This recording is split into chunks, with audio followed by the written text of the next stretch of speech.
how did the strong, resilient economy that Nana Akufo-Addo and Bawumia talked about crumble in the space of, let's say, 6 months? I mean, they were waxing lyrical about how strong this economy was and things have never been so good for Ghana. I mean, how come within 6 months of just a coronavirus pandemic, the whole economy has collapsed completely? We are facing the worst economic situation probably in the entire history of, I wouldn't even say probably, in the entire history of the Fourth Republic. The economy has never been this bad. And you see, when you have a hole and you're hiding it, you understand? Eventually, when reality catches up, you will find that that hole will be exposed. There's been a hole in this economy, and I've kept saying it. This is not the first time I'm going to say it. The finance minister, who is the cousin of the president, has been cooking the books since 2017. He has this way of, and it's the first time we're having this strange presentation of budget. Our budget numbers from 1992 to date are the budget numbers for everybody, for Parliament, for the International Donor Organization, for everybody. And those are the numbers that are presented to the world. This finance minister comes and he has liabilities, big ones. Instead of calculating them and putting them in the budget, he brings them to the bottom and puts them at footnotes. And so he doesn't factor them in the budget. And so he can give you a deficit number that looks good. He can give you a debt to GDP ratio that looks good. You know, he can give you, all his other fiscal statistics that look good. But as soon as you add the liabilities, one was the financial sector clean out, and two is the energy sector debt. The energy sector debt, today he owes the independent power producers alone $1.5 billion. $1.5 billion. Those are the figures he's now put in the budget that are showing the kinds of numbers that are, and so he's been engaged in subterfuge. And sometimes very criminal subterfuge. I'll give you another example. In 2019, they didn't meet the domestic revenue target. You know what Oforiatta did? He made GRA go and borrow money from commercial banks and presented it and said, we met the revenue target. So when coronavirus struck, the commercial banks have been deducting the loan that they gave to show good figures for 2019. That is why the economy is worse than it is, because any revenue that comes, the commercial banks are taking their money back. And so some of these things have been very criminal, and I'm surprised that Professor Addo, as chairman of GRA, could connive to do something as criminal as this. The president knows about it. He's done nothing about it, And so yes, the economy is in a bad state. We handed him a much better economy. Growth had been projected at 8% for 2017. They had nothing to do with that growth. It had been projected. World Bank, IMF had all said that in 2018 the economy was going to grow at 8% because of the work that we had done in 2017, because of the work that we had done in 2016. I left him $300 million in the stabilization fund for a day such as this when Corona struck. And the stabilization fund is used to ameliorate economic shocks. And so I left him $300 million in that fund. I left him $270 million in the sinking fund, so that when the COFOR Eurobond became due, there'll be money to pay for it. I left him $270 million in the Ghana Infrastructure Investments Fund. I left him 2 new oil fields, revenue from 2 new oil fields. All the development of infrastructure that I did in this country in my 4 years as president was with only the Jubilee field, 1 oil field. And even then, 1 oil field, there was a problem with the FPSO turret, and so they had to reduce production. And so he's got 3, 4, 5 times more oil revenue in his period than I got. But what is there to show for it? Virtually nothing. And look at the kind of figures you're talking about. Debt service and wages are more than 143% of domestic revenue. How could this have happened? It couldn't have happened overnight. So it means that they were criminally, hiding the true state of the economy from Ghanaians. And then coronavirus comes and they suddenly say, oh, this is the state of the economy, it's in a mess. But how did we end here? You said, yet Sika, so come there. Where is the Sika? Are we not still sitting on that money? Where is the gold? And the worst thing is that you kind of try to surreptitiously, take our gold royalties, get your family to get involved and set up some company in a tax haven and mortgage our gold royalties for the next 15 years for $500 million. And I've said that they've created a vortex, and the vortex is swallowing money like anything. If that 500 million had come, it wouldn't have done anything. We won't get anything tangible for it. It would have just been swallowed in his dead vortex. It's time to get him out. Get all the, level-headed people in this country to sit around the economy and fix it. I faced a problem with the economy as a result of the single spine. The single spine was inherited from the Kufuor administration, and President Mills, started to deal with it. At the time, Governor Dufour was the finance minister. And so we did the negotiations until 2012. And then 2012, we started paying the single spine plus the arrears.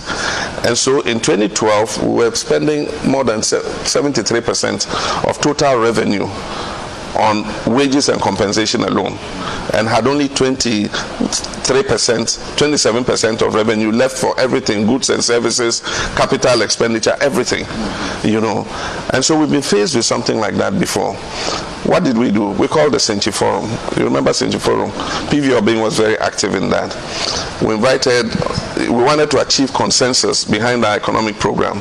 So we invited all the stakeholders. Everybody was there. The only people who refused to attend were the New Patriotic Party.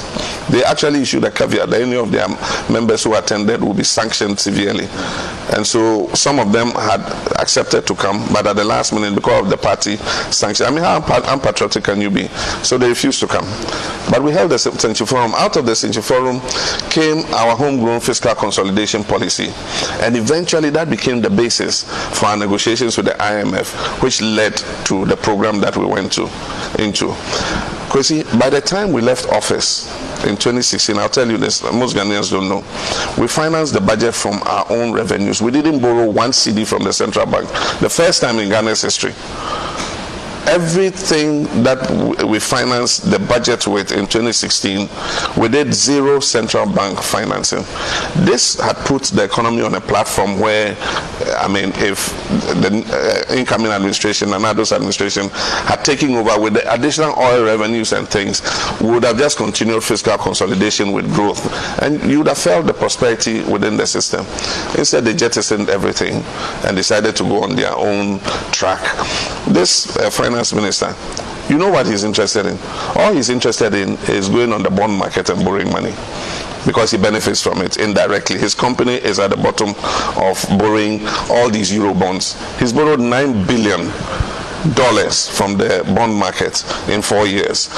And every bond he floats, Data Bank makes money out of it through proxies and other things, And so this is clearly conflict of interest.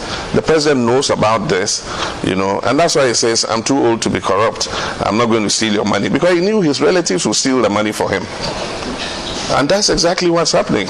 He can go to a plush retirement because of Oyata and Gabi and everybody will look after him. Mamti and Co will look after him, And so, yes, we have a broken economy, but it's time for the person who broke it to leave so that somebody can come and fix it. Now, sir, you use some methods to deal with similar situation when you came to power. Are those methods still usable? And if they're not, how do you intend to tackle this huge monumental economic problems that face us? Because it's like your own family budget and your own family economy. Yourself and my sweetheart and the children, you form an economic unit. When you're highly indebted and your income is low, what do? One, you cut expenditure, and then you reprofile your debt so that it gives you a little more breathing space to be able to deal with the debt. By the time we end this year, our debt to GDP will be 80%. And let me explain that to your viewers. If Kwesi is worth, let's say, 100,000 Ghana cedis, you're worth 100,000 Ghana cedis, but your debt as a percentage of it means your building, your car, your house, your income that you make from your work, everything is 100,000 Ghana cedis a year. And yet your debt as a percentage of your total worth is 80%. It means you are broke. It means you have just 20% to maneuver with, because 80% of your total value is mortgaged in debt. And so, one, you need to reprofile your debt so that you get some breathing space to be able to do the investments that are necessary to get out of it. Now, one of the things that we could do to keep social and economic infrastructure still going is to use the new style of borrowing that we introduced. That is to borrow on a certain collateralized basis. For instance, we set up the Ghana Infrastructure Investment Fund. Now that fund was to take a percentage of VAT and a percentage of oil revenues, and it was going to become the investment vehicle for developing social and economic infrastructure. So we put seed money of 270 million in that fund, and there were supposed to be inflows there. And based on that collateralization, we could borrow money in order to do the critical developmental projects that we needed. That was a new idea that came. Terminal 3. We did it off the balance sheet of Ghana Airport Company. We used to take 60% of their airport passenger levy. And so I said, build us a new terminal. And they said, oh, okay, we can build you a new terminal, but give us our passenger levy, and we'll use it to collateralize and build a new terminal. And they did. Gapoha. They said, look, this port is congested, we need a new port. It says, what do we do? It says, okay, see your partners, Meridian Port Services, and take the debts on your collective balance sheets and build a new port. Today we have a brand new port, the most efficient in the whole of West Africa. So there are ways of doing things, that we are time tested. We have come out of this kind of hole before, and we have the people who can be able to work to get us out of this hellhole. But the first thing is to stop those who are doing damage to the economy. And then when you have stopped them from wrecking the economy further, then you can rescue the economy. This is a rescue mission. Ghana is going in the wrong direction. Nana Akufo-Addo, with all the promise and the expectations that people had, has been a very sad disappointment. And I find it very callous of them to say they fulfilled all their promises. They say, so we fulfilled our promises to the people. Every district I've gone to ask, do you have any of the factories here? It says, no, we don't have anything. Has there been any development? What development has taken place in your district over the last 4 years? It says nothing. It says the electrification you were doing, they've discontinued it. You build our road halfway, where you got to 4 years now, the road has been abandoned. I mean, these are a litany of stories all over. And yet, the thing about MPP is they are good at talk. A lot of talk, plenty talk, but no action.